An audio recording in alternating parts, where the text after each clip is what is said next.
that so much anymore. So I said to my son, who is also in communications, who works for actually on Meet the Press, I'm always proud to say that about him. I said, okay, son, what can I do to start this, make sure everybody's interested and awake? It's going to be right after lunch. He said, start with a joke. I said, okay. So I tried it on a couple of people, and it didn't go so well, and so they coached me on how to do it. So here we go. You're my guinea pigs this afternoon. You ready? So we're talking about social justice and fairness and all of that this weekend. And you know, the Supreme Court has recently lost Justice Ginsburg, and things have really not been the same since she passed. In fact, we now see a Supreme Court that is absolutely ruthless.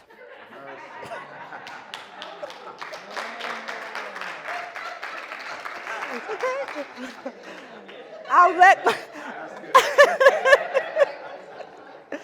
I will let my son know that you all thought it was okay. Okay, so let's get going. We're going to go a little fast, and this is a participatory workshop. I'm not going to just lecture to you. I want you to work with me. Is that all right? Okay, here we go. The purpose of the workshop is to identify the strategies to effectively message the church's role in conscience and social justice, both within the community, the church, and outside beyond the walls of the church. So here's our overview. This is what we're going to do today. We're going to ask, why does conscience and social justice matter? We're going to discuss effective messaging strategies for communicating the church's commitment to conscience and justice, both internally and externally. We're going to present a case study that involves a social justice issue that is relevant to that community. Then you'll divide in groups and figure out, based on the information that you're going to receive, how best to message inside the church as well as outside of its walls. Then, after you get in groups and figure it out, you're going to present a case, you're going to respond to the case study, okay? No A's, no B's, just let's see how well you do, okay? Micah 6:8. This one is always associated with social justice, isn't it? He has shown you, O mortal, what is good. And what does the Lord require of you? 3 things. Act justly.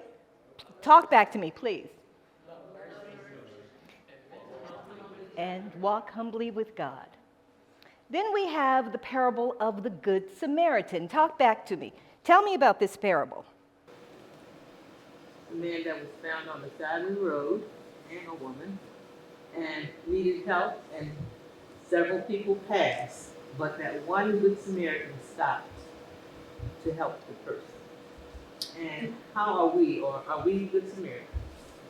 The church people passed him by. The priest, Levite. the Levite. And it was the Good Samaritan that stopped. And the question to God was, what? What shall I do to inherit the kingdom? And the answer was to be like the Samaritan and what? Love thy neighbor as thyself. Matthew 25:35-36. For I was hungry. This is an Adventist text, and I'll tell you why. For I was hungry, and you gave me something to eat. I was thirsty, and you gave me something to drink. I was a stranger, and you invited me in. I needed some clothes, and you clothed me. I was sick, and you looked after me. I was in prison, and you came to visit me. I was hungry. How many of you, of the churches that you attend, have food banks? Adventists.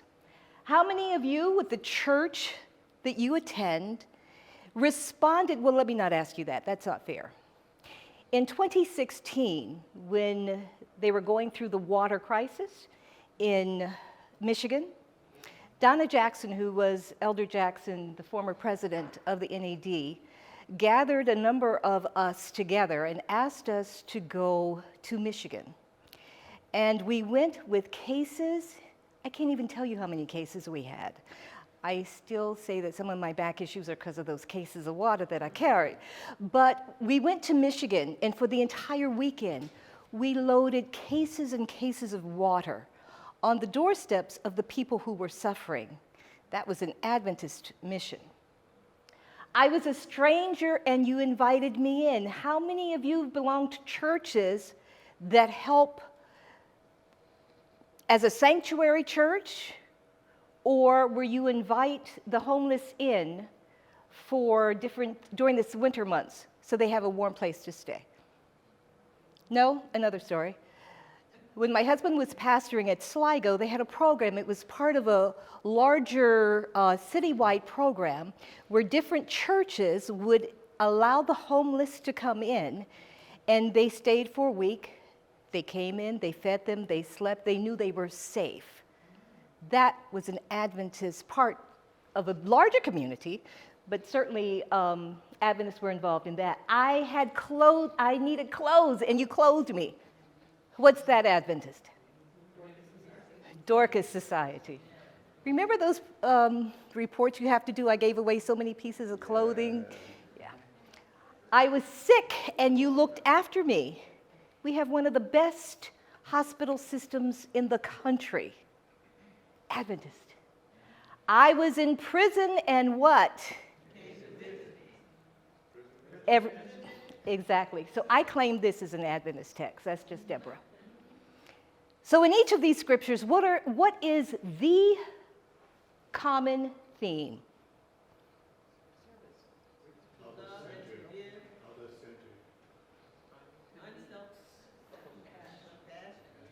Because you can't do any of those things if you don't have compassion. Who wants to take a stab at what is compassion? To have a deep feeling to help someone that's in need. There's something within you that says, I have to feed this person. I have to give this person a hug. And yes, Care. empathy. Empathy.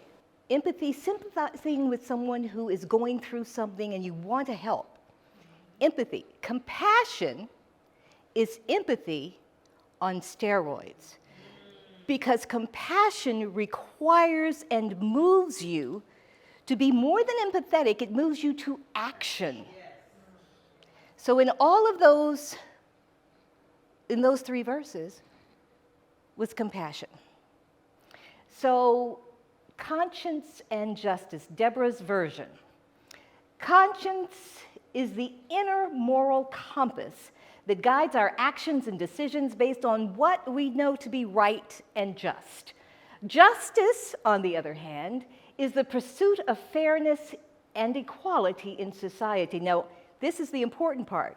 When you get those two together, they form the foundation of the church's mission to, keyword, compassionately address social issues and bring about positive change. Do you remember, I don't know how many of you remember, the summer of July 2016? It was a horrible summer. And it happened in a span of days in July 5th, July 7th. 2 police shootings, 2 videos, 2 black men dead,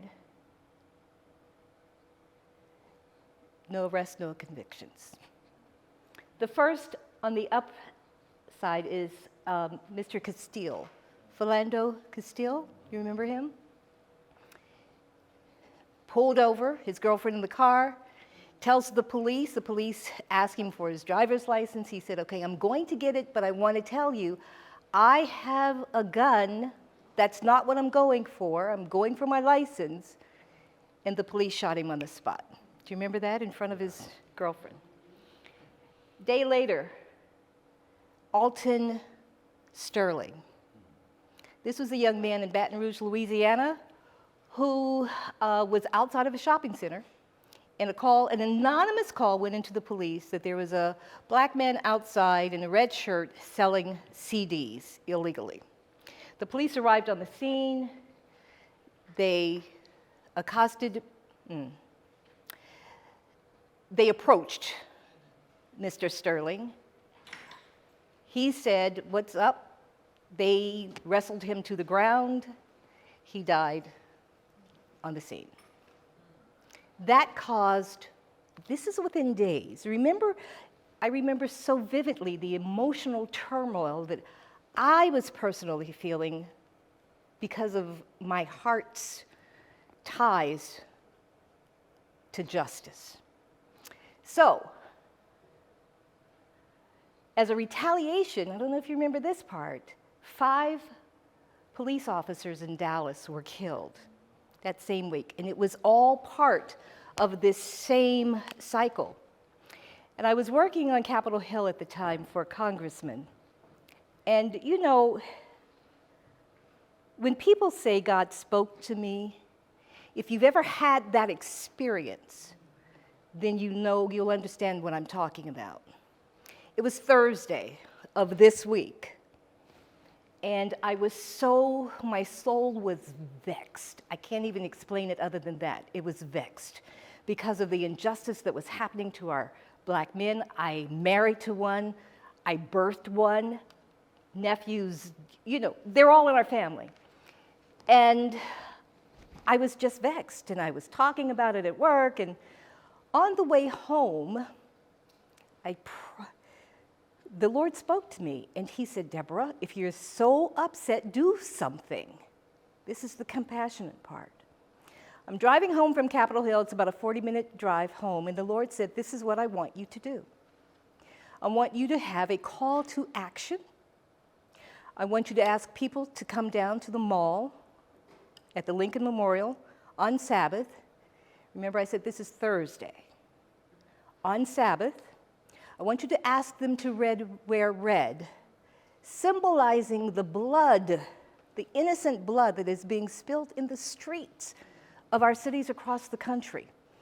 And I want you to do it in 2 days. And I said, "Is somebody else in the car with me? What? And so I got home, formulated it in my head, called my sister, who is always we think alike, so she acts, oh, it's not working? And so I called my sister, I called somebody else that was a social media influencer, and I said, "Look, this is what my assignment is, but I need you guys to help me." And basically, they were like, "Okay, are you kidding? But all right, let's do it." This is Thursday night. By the time I got home, in 4 hours, we had a plan. In 4 hours, we had a graphic announcing what we were going to do. In about 8 hours, we had a media advisory that we were going to send to our local media. In about 12 hours, we had called together the local pastors of the churches and the area leaders in the DMV. I had put out a call to the 3 conference presidents, asking if they could attend. And then the Lord said, "Don't stop there, call NAD." So I called Donna Jackson, my friend, thinking I'm going to get her phone number the phone number for her husband, and he answered her phone. I'm like, "What?" And so I told him what I was thinking, and he was like, "Okay, let me consult, and I'll be back to you." In less than 36 hours, we had this whole thing planned. It was on social media. I have to tell you, I was a little surprised. The NAD put it on their Facebook page. And I don't know why, but I was so surprised of the negative feedback that we got. The comments, I could not believe that church people were making the comments. You remember? It was incredible. So on July 9th, the Sabbath of that week of the killings, we asked people to come. We had representation from over 300 churches just within the DMV, and we were blessed by that because we are right here at the Columbia Union, at the seat of the Columbia Union, so we had 3 conferences right here. On that day, Sabbath afternoon, families came out and joined us in droves. Elder Jackson, Elder Kibble joined us. These guys are usually traveling. The fact that they were in town was evidence of God's plan for this. At the end of the day, we marched from the Lincoln Memorial to Martin Luther King Memorial. By the end of the day, we had more than 1,000 people there. Amen. The only thing that I contribute to that is God's providence. He had a plan, and he just asked me to help execute it. But that was the message that we were sending was, we are going to pray for the families of the deceased. We're also going to pray for the families of those who were involved in the murders because everybody hurts. You don't come out of situations like this without everybody hurting. So how do we message effectively? We effectively messaged that day through our social media, through word of mouth, through area pastors, leaders calling their pastors, getting on a conference call with them. We put out the media advisory. We did have a couple of TV stations come and talk to us. There's so much more to this story. I promise you one day I'm going to write a book about it, how this thing worked, because you have to have a permit to gather on any of these memorial steps. Those permits usually take 2 to 3 weeks. So when I called because I want to do it right, when I called the U.S. Parks to find out how I could get a permit, the lady said, "Ma'am, there is no way you can do this. It takes weeks." I said, "Okay, so what am I going to do?" She said, "Well, if you just happen to have a couple of friends who want to come and meet you down at the Lincoln Memorial, then there's nothing I could do about that." I said, "Okay." So we went. So messaging effectively, whether directed internally or externally, effective messaging should be clear. It should be concise. It should be consistent and engaging. It should give your reader or your viewer a reason to want to participate with what it is that you are doing. It should resonate with the values and beliefs of your church, and it should inspire people to join in the pursuit of conscience and justice. So, here you go. This is where you take notes, because this is where your homework is going to come in. And I'll put it back up when you need it. Internal messaging, that would be to within the church, yes? First, think about your mission and vision statement. Make sure that it includes something that explicitly references conscience and justice. Use these statements as a foundation for your internal messaging. So every time the church sends out something, the mission statement should be included at the bottom of that. Encourage your pastor to develop, sermon series on conscience and social justice. They could do it once a year, once every other, but have them do it, make it consistent in their presentations.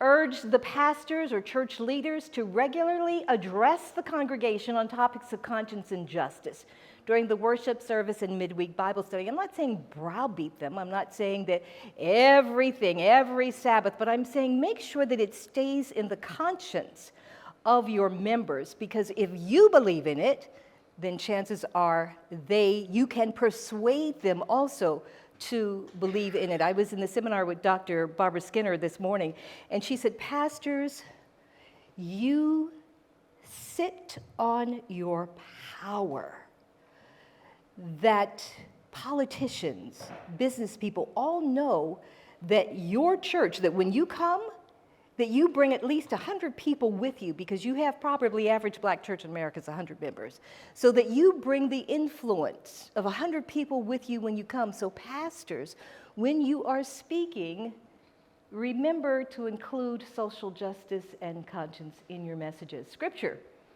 Incorporate scriptures that emphasize the importance of conscience and justice in your sermons, in your study groups, in your midweek prayer, in whatever communication material you send out. And small groups. You know, we're all about small groups. Churches grow largely due to the relationships that are developed within the small group. So focus on small groups. You could create another Sabbath school class that strictly deals with this for those that are interested. And testimonies. I just gave you my testimony. Were you moved by that at all? Yeah. People are moved when they hear the stories of what it is you have done and how you have influenced a particular issue. So internal messaging, okay? Let's talk about external messaging. Social media is the way of the world now. I resisted it. My son says I am a late bloomer. He is an early adapter. I'm a communicator, but social media I had to get used to a little bit. So share relevant articles, any videos, any quotes. I know they say TikTok is dangerous, but TikTok is where Instagram is where the young people are. It's where people, I was talking to a young man who is a student at YU now, and he told me 3 years ago, he was in high school, he found Jesus and said, I have to share this message. And so he just started developing little videos. He put them on YouTube and on TikTok. He now has over 5 million followers. Don't estimate the power of social media. Your website. Does your website, or make sure that your website does include whatever your church's stance is on social justice. When they go to your website, they want to know what you stand for. Press releases. Anytime you're doing something, send out a press advisory so that the media knows what is happening. If nobody knows, it didn't happen. If it's not recorded in picture or on film or written down, it didn't happen. So make sure that you have written material as well. Community outreach. Actively get out of the church. Get to know the community organizations that are within your sphere and become a part of them. People don't always have to become a part of us. Yes, that's nice, but we have to build relationship outside of the walls. Collaborate with those faith-based and sometimes even secular organizations to share whatever your social justice and conscience issues are, and showcase your joint initiatives. And speaker series. Organize a speaker series even once a week or once a month where you invite discussion on social justice, conscience with other people in your community. Trust me, there are churches out there that we could learn from, that are doing great things. To become a part of that is a positive. It is not a negative. And then emails. Everybody doesn't like text, although that's how we communicate mostly. But sometimes some carriers it costs. So email. Send regular email updates to your members and other interested parties. Build your email database so it does not stay stagnant. Always have it growing, okay? So that's how we external message. Now here's a case study for you.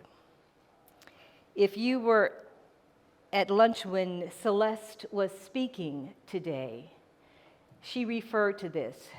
This is August 17th, 2017. It was a week to the day after Heather Heyer passed. Can I see a show of hands of those of you that are familiar with this story?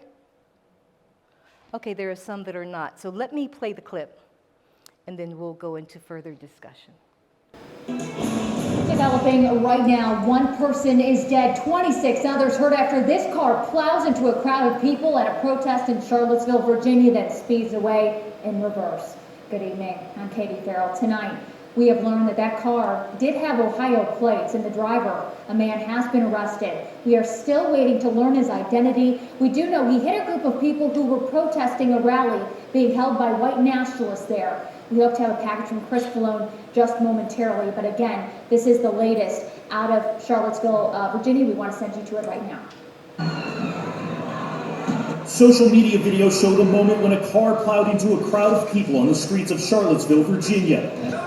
Witnesses say the victims were counter-protesters marching to oppose thousands of white nationalists who descended on the city for a second straight day. I saw at least 2 people fly over the hood of his car, and then he hit another car that was parked in front of him. At least 1 person was killed, around 20 were injured in the crash.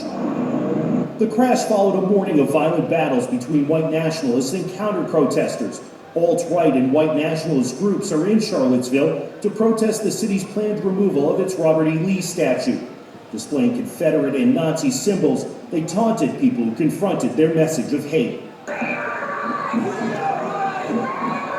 President Donald Trump speaking at his New Jersey golf club. We condemn in the strongest possible terms this egregious display of hatred, bigotry, and violence on many sides. On many sides. It's been going on for a long time in our country. Above all else, we must remember this truth. No matter our color, creed, religion, or political party, we are all Americans first. Virginia Governor Terry McAuliffe declared a state of emergency, giving the state more resources to try to keep the peace. Chris Pallone, NBC News. Response. In a situation like this, and this is where I need your feedback, do you think that it is appropriate for the church or an organization, if you're representing that, to respond to a situation like this? It's not a trick question. Yes? Yes. Yes. And the reason is it's appropriate, and the reason why it's appropriate is we are a part of the community. And typically, people, especially in the Black community, look to church leaders for leadership in times of crisis. That's a historical fact and reality. And when we as the church, we remain silent, it appears as though we're not concerned about what people are going through. This handsome man right over here who is my other half. She didn't plant me for real. I think when churches and human interest organizations fail to speak to issues like that, they accelerate their pace into irrelevance. I'm going to use that in my book. Okay. Very good. Very good. Anyone else? Yes, sir. Yeah, I think it's the church cannot have a plant in the community and not speak to the issues that are happening in the community. It just doesn't make sense. Not if you're going to be relevant. Right. Anyone else? Yes, ma'am. The scripture you brought out earlier, Micah 6:8, we're supposed to care, do justly, and as a church we have a responsibility to seek out for those who have to, because to love mercy. Exactly. Our responsibility. Does anybody disagree that the church should not get involved in issues like this? Okay, that was easy. So messaging the response to this specific issue, this specific incident. Let me give you some background. Potomac and Allegheny West together have 4 churches in Charlottesville, 2 Spanish, 1 African American, 1 state conference, and which is really a mixed church though. And the pastor of the mixed church is very much, always has been, into social justice issues. And so the week prior to this particular rally, it was on Thursday when the Ku Klux Klan and the white nationalists were coming in, clergy in that area decided to get together for a prayer meeting at a local church and pray. While they were in there praying, they started this march. And the pastors were trapped inside that church for hours while they were, some of the chants were, Jews will not replace us, and they had the tiki torches. The pastor said he was scared to death. But collectively, they all were in there praying, and hours later, they were able to emerge. That's a little bit of the background. So using the external and the internal slides that I showed you about how we respond, I want to put, didn't mean to do that. Let's get to in groups, okay? So, yes, sir. Yeah, I have a comment on the question that you asked. Yes, resoundingly yes, the church should be involved, but be very careful because it should be well organized, and you did an excellent job in organizing that situation, because there are many protests that started peacefully and become infiltrated with individuals who engage in violence and make a situation worse than it was before. And so I would say the church needs to be involved, but be careful. It must be well organized, and leaders should be people who know what they're doing.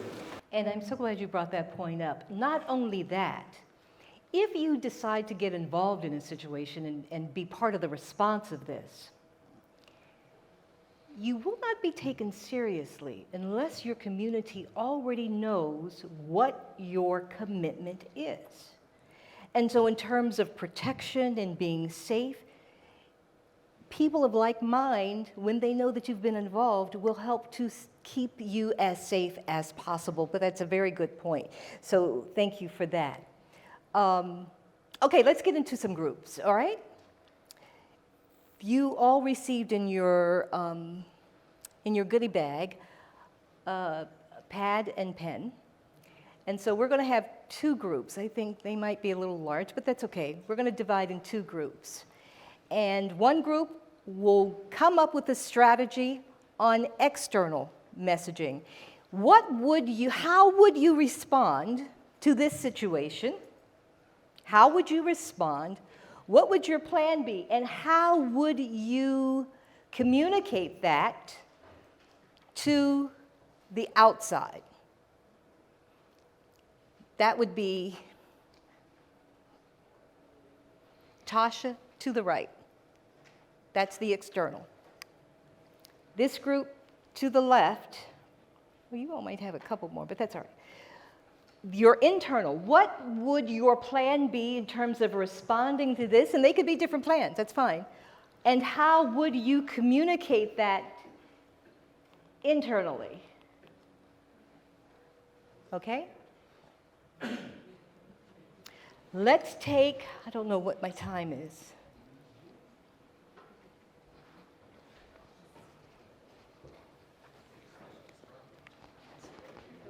It's 3:38 and we are supposed to be finished by 4 o'clock.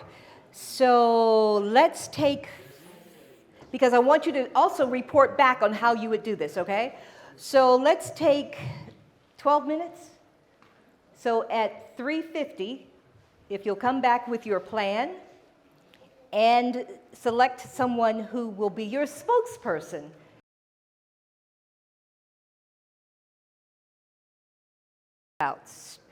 So I am going to ask in the internal? Okay, and who is your spokesperson? And when you come to present, please tell us specifically what of the strategies that you used to develop your plan. This is internal. This is internal, right? Okay. Please come, and whoever is the spokesperson, please speak in this mic. The camera would love to see your face because so far they've only been seeing the back of your heads. So, who is our spokesperson for the internal messaging? Come on down.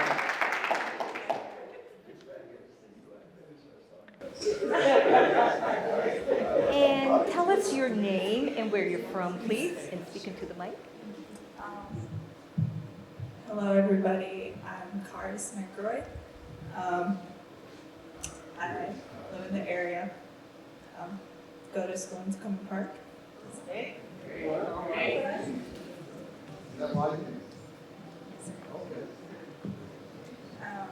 So here's kind of the plan that we were talking about internally. Can you speak up just a little bit? Sure. Okay. The first thing would be to make sure that the members are okay.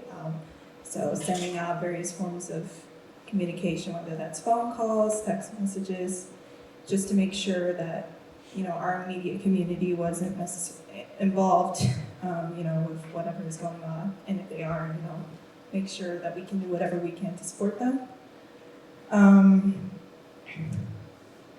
To couple with this, there would also be involvement of response teams throughout the church, deacons, deaconesses, other people, to come together to facilitate this. The next thing we would need to do is to have emergency meetings with the church leaders to see what actions we might need to take. And, you know, before any of these types of things occur, we need to have proactive measures so that, you know, we have pre-existing relationships in the community with first responders or of other entities. So we have that in place already, as well as the communication lines. You know, we need to have that already in place to make this possible. Something else we would want to do is send out newsletters, bulletins of future programming and things related to our response. The pastor, of course, would want to deliver a timely message to encourage the community. And I don't know if there's anything else that I should have added. But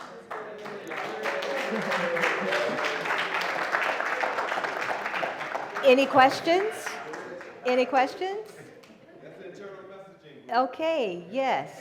Very good. Thank you so much.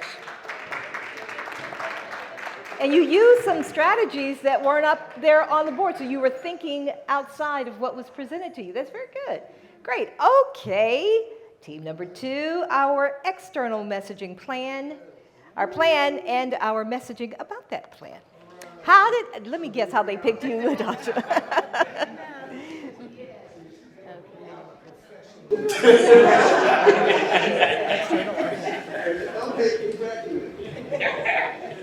Okay. So I'm going to kind of use this as our guide because pretty much everything that was shared were some of the ideas that we came up with. One was social media. As a church, because I think we're talking about the local church context, it's always important for the leadership to have a statement about what has happened. So we would draft a statement that could not only be sent as on social media, but could be posted to the church's website, speaking about what happened and how the church does not stand for violence, and something to say that they're speaking against whatever injustice has happened. That allows members to share it with friends on their pages, and so it gets out to the general public. Also, community outreach. One of the things we said is when these things happen, people have a lot of emotions going on. They don't have a place to express them. So the churches could be a place to host group discussions for people to process how they feel, maybe even have some grief counselors there or other resources that they can use to deal with what's happening. And also with that, reaching out to the families that may have been directly affected. And as you mentioned, on both sides, the victim and the perpetrator side, collaborating with other local churches. The key, particularly if it happens in a community, it didn't just happen to our church. There were other churches that were impacted, so joining alongside those churches to work together to maybe have a march or some collective effort to address the needs of the community. And also local leadership. When I say leadership, I'm talking about officials, political officials, partnering with them. How can we as a church work with you to address this issue? Just showing interest in that. And then a speaker series. We talked about the pastor speaking about it, not just the next Sabbath, but maybe on a continuous basis, bringing more awareness, making sure people understand that this is an issue that the church cares about. This is something that people can share with friends, people can share with colleagues. And also email campaigns, same type of things. Maybe taking some strategies of dealing with this beyond just the event. So this has happened. How can we work together to make sure this never happens again? If it's police brutality, what are some steps we can take? And that can be a campaign where you're sending out things, steps that people can take beyond just that 6-week window when people forget about things after they happen. And just be more strategic about helping people process what happened, but giving them real steps so that they feel like they're making a difference long term. So those were some of the things. I think I covered them all. You guys let me know if I'm missing something. Thank you. Great job, everybody. Yes, sir.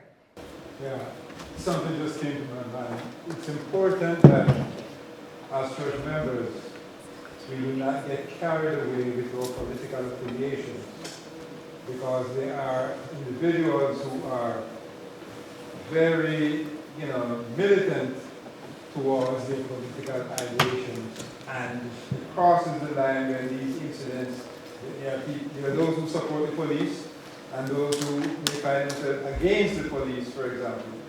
And so we have to be very careful in our conversations how we talk if we are very much politically inclined. I have a habit, an unfortunate habit, of speaking my mind. Sometimes in mixed company. And you're right. Remember, compassion is what we're aiming for. We're not looking to change party affiliation or to indoctrinate you into a specific way of thinking. What we're trying to do is show love, mercy, justice, compassion.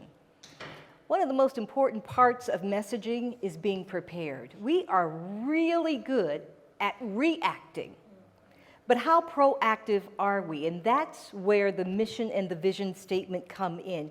If you have already developed an idea of what your thinking is, the mere fact that all of you are here suggests, yes, that you are conscience and social justice oriented. Otherwise, you'd be doing something else, getting ready for the Sabbath on a Friday afternoon, or staying out of the rain. But you are interested, so consider now, I'm tired of reacting. Both of these incidents that I told you about were reactions. One of the things that we did in our conference so that we would stop reacting is that we convened my age is showing, I can't remember the name of the committee. It's a committee about social justice. And we come together, we make a plan, we know what we're doing. The first thing is to educate our pastors on what social justice is and what social justice is not. So that's one of our proactive ways of doing it. So I want to suggest to you that you consider being ready so that your response doesn't have to be, and remember the timing, everything does not have to be responded to in the immediate. You want to be sure that you're taking time to think out what it is that you're thinking about doing. And I say that, but that goes totally against what happened on my way home, and we did it in 48 hours. But it was, if you remember that season, you'll just remember the pathos that was happening throughout the country. Yes, sir? During the George Floyd situation, there was a massive outcry, especially among Adventist millennials. They wanted to know, where's the statement from the NAB? Where's the statement from the General Conference? They flooded social media with this question. I understood what they were asking for. They didn't know how to frame it. Because the truth is, nobody in these streets cares about what Taylor Wilson has to say. They don't know who he is. And that makes a brand. And so, of course, at that time it was Ella Jackson. So I was president of the Jobs and Ministerial Association at that time for South Atlantic Conference. And I said, guys, we got my group together, and we made representation to the administration of that day. Allow us, I want to draft a statement. And what we did, we shared up with the pastors. So in your own districts, where you are known, or you should be known, that was another problem we had. A lot of our pastors are not known in our communities. Let me say it again. A lot of our pastors are not engaging our communities. We deal with the four walls and go home. So when stuff happens, when we say it doesn't mean anything because the people don't know who we are. They're not engaged. And so we use that as a springboard to address some issues like what I just mentioned, while we have to be engaged. And so a statement from me in my ministry context is much more effective than a statement from the General Conference. Because you're right. You're there. And getting your other ministerial colleagues to help you write that statement so that everybody has buy-in and they're not saying, oh, this is what Elder Ennis said. This is what we say collectively. Good point. All right, so I wanted to hear from you before I told you what we did. August 12th was the day that the Sabbath that they rioted in Charlottesville. That is the day that the man gunned his car, and plowed into the group of people, and Heather Heyer was killed. That was August 12th. Celeste and I spoke. We got together with other conference pastors, and the president of Allegheny West, and the Potomac Conference. You'll see the two gentlemen on that lower picture, the Caucasian man with the glasses and the gentleman standing beside him, Elder William Cox, were there marching with us. We started at the church, the Allegheny West Church, and we marched from the Allegheny West Church over to the Charlottesville Seventh-day Adventist Church, which is part of the Potomac Conference. Interestingly enough, that walk took us maybe 10 minutes. That's how close the churches are. Yet that's how far apart they were because they had never come together before. This brought them together. And so we developed a plan that we would do this march from that church to the other church. We had a church service where one of the city officials came and spoke, and others from our church spoke, and it was really a rallying cry. We wanted to get people involved, and it was important for us to get young people involved. So I called SVA and I said, everybody, all seniors have to have community service projects. This is what we're working on. How would you all like to help? And we left it to them. They decided to create remember when you were in grade school and on Fridays when you had art, at least in the church school, you would sometimes make a chain with, you would cut strips of construction paper in all colors. That's what they did. And they made a chain, and everybody, all the students, wrote messages of encouragement and prayers on that chain. And then on Sabbath during church, those who were in the congregation, we also did it, giving everybody the opportunity to write something down. Then we decided that we were going to leave the church and go down to the location where this incident took place. And we decided to time it at the time.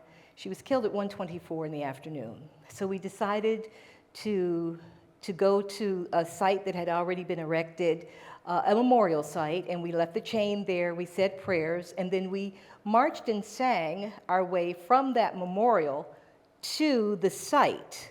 Well, as we get to the site, I should have had another picture. There is this, well, maybe in the video you saw there was a narrow street and you saw people on either side, so you could see the street, how narrow it was. We got to the top of that street and we were singing and praying. We were making a lot of noise. And suddenly, as we got to the top of the street, we realized it was silent. There were a lot of people lining the walls, but there was no noise. And that caught us off guard, so we stopped singing. What we realized as we got a little closer was Heather Heyer's mother had come to the site because she wanted to be there at the exact same moment that her daughter passed. It was a spiritual meeting. We had decided, she had decided, nobody knew that she was coming. Nobody knew that she was coming. And so you see the pastors, the presidents there, that is Mrs. Heyer, her mother, her name is Booth, I think. And they prayed for her. There was a lot of cameras, a lot of media there, and the pastor that I told you about that was locked up in the church earlier in the week, put his hand on her shoulder and he just said, "May I pray for you?" She said, "Please." And CNN captured it and played it of the pastor praying for Heather's mother. So that's what our response was. I would encourage you to develop your plans now. Yes. Could you go back to the other slide and point out that the two men in the front are the pastors? Oh, yes, yes. Daniel Shisto is on the right with the bullhorn. And I know his name, it's just not coming. Drew, right, is on the left. And that, to the left of him is Jose Cortez. And those were the church members from both churches behind them. Okay, so any questions? There really probably aren't, because you guys actually went through the process of how you would respond, which is better than any answer I could probably give you to any question, because you actually exercised what it is that you would do. But if you have any, I am happy to answer them, though I don't want to take too much more of your time. Yes? Question.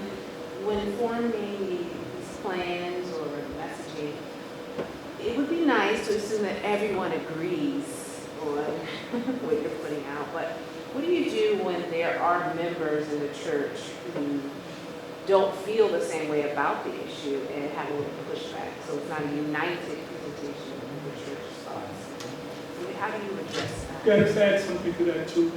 What about when the pastor is not for it? When they lead the congregation, what do you do? You're in trouble. Interesting. Everybody is never going to be on the same page, right? And you're going to have different philosophies, spiritual differences in the way people think of certain things, on our beliefs, as well as political and social justice issues. You navigate carefully. You just and you have to be you. The church, the organization, has to be firm, has to be clear on where it stands on these issues, and has to be ready to defend that position.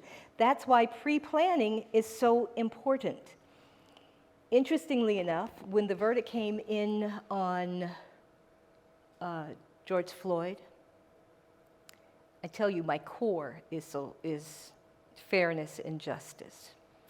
And so as a communications director, I was ready to put out a statement. So I did. I ran it by part of our leadership, and it was approved. And then that part of our leadership that approved it got pushed back. Nobody said anything to me, because I'm not speaking for Deborah, I'm speaking for the conference, right? got a lot of pushback from other leadership in the conference. But once it's out there, you can't take it back, right? And we made no apology for what it was that we said, which was basically, you got to have justice. And it might not be what you think it should look like. And ultimately, it's up to God. But it's justice. I should have brought that statement with me. But so that's interesting. You just have to be firm on what it is you believe. And that's why, again, I don't want to be redundant. Pre-planning, knowing what you want to say is important. Any other questions?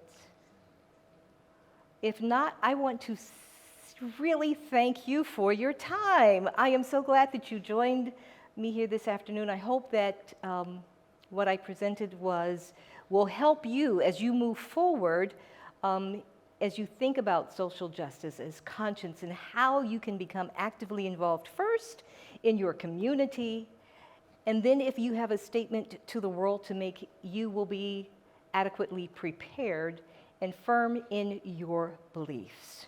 Thank you very much. Have a good Sabbath.